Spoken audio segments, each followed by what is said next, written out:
An intensive outpatient program for addiction, or IOP, is an alternative to inpatient treatment.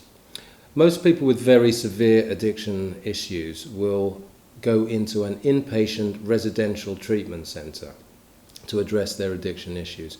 But some people's addiction issues aren't quite so severe. They're perhaps not in need of medical supervision, for example, and they may well be able to hold down their job relatively effectively, in which case outpatient treatment becomes an option.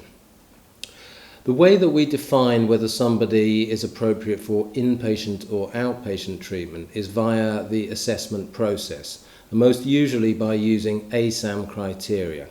So ASAM stands for the American Society of Addiction Medicine, and they outline 4 levels of care which help clinicians to understand whether their client is appropriate for intensive inpatient or intensive outpatient care. So let me explain the IOP timetable. The first step is to come in for consultation and assessment, where we can understand what your level of care is. Assuming that you're appropriate for outpatient treatment, you can then choose from a number of modules. Typically, you can receive one-on-one counselling with a counsellor, or also avail yourself of group counselling. Most clients will take on both. So the group counselling has several different modules, ranging from helping us to understand what addiction is, the neurobiology, the treatments, right through to how to use CBT tools like ABC, and other perhaps more advanced concepts like building boundaries with other people.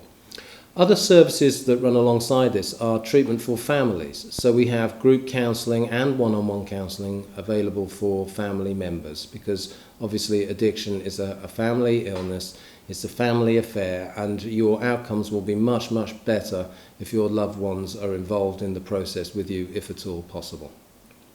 So that's the typical structure of an intensive outpatient program, that you can do up to 3 groups or 3 evenings a week, and perhaps 1 or 2 one-on-one counselling sessions a week also.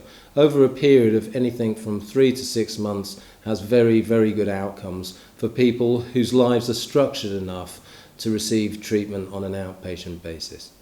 So after intensive treatment, whether that's been inpatient or outpatient, continuing care is available in the outpatient clinics.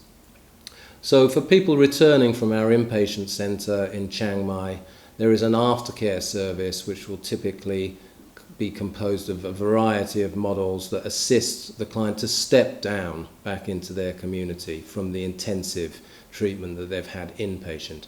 But the same is also true for outpatient clients who've been involved in a very intensive program, perhaps 3 groups a week for 3 months or so.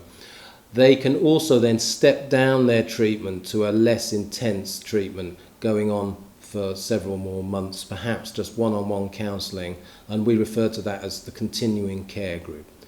So in conclusion, all of the literature is telling us that addiction is a chronic illness that requires treatment. And perhaps one of the most common excuses that I hear is, I can't go to treatment because my life is so busy. Well, unless you are in real need of medical supervision, it is possible, if you are receiving a thorough assessment on this, that you may be able to access outpatient treatment, which does leave you much more able to continue your ordinary life and perhaps interrupt your life less than if you had to come to inpatient treatment. So by all means, access a consultation and assessment to see if outpatient treatment is applicable for you.